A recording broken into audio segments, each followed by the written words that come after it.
Hello world, hello Philippines, hello Mindanao. It's me again, your favorite vlogger. Welcome back to my channel where we laugh, we learn, and we spread love. Hello to my teacher in this subject, Sir John L. Contado, who continually guides us, supports us, and enlightens us. Thank you, Sir Char. Seriously, Sir Oljan, it has always been my dream to run for the presidency in the Philippines. So my dear kababayan, I know that the election is still far away, but I want to express my intentions in advance. If you desire a leader who can make all the roads gold, no more poverty, no more tears, and I promise that every Filipino has their own personal helicopter, iPhone 12 Pro Max, Wow. house and lot. What else can I promise? Mabuhay ang Pilipinas, vote me, vote wisely.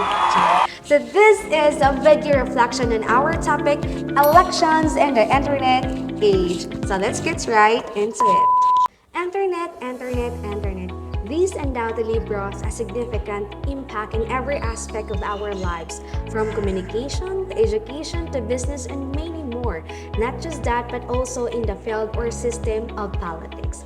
Before, traditional ways of campaigning were handouts, posters, billboards, prints out, broadcasting, and etc. Now, social media has significantly transformed the way politicians and government officials spread their information and promote their names during election periods.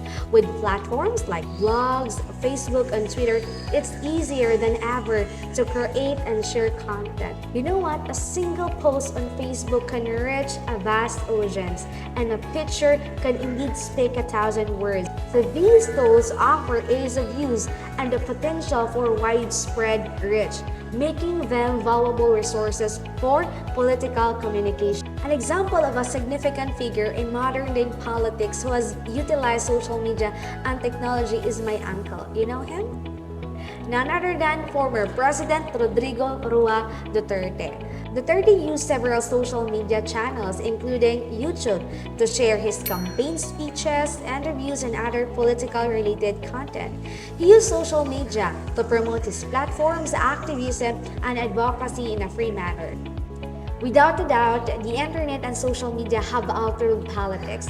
This is why politicians have recognized the internet's potential as a cost-effective way of spreading their name and gaining millions of followers. Overall, my beloved viewers, in today's world, the internet changes how we do elections. That's why, together, let's use the internet carefully to build a fair democracy where everyone has a say. Alright, so that would be all mga palangga. Thank you so much for tuning in. I'm Ping and Grace be with you.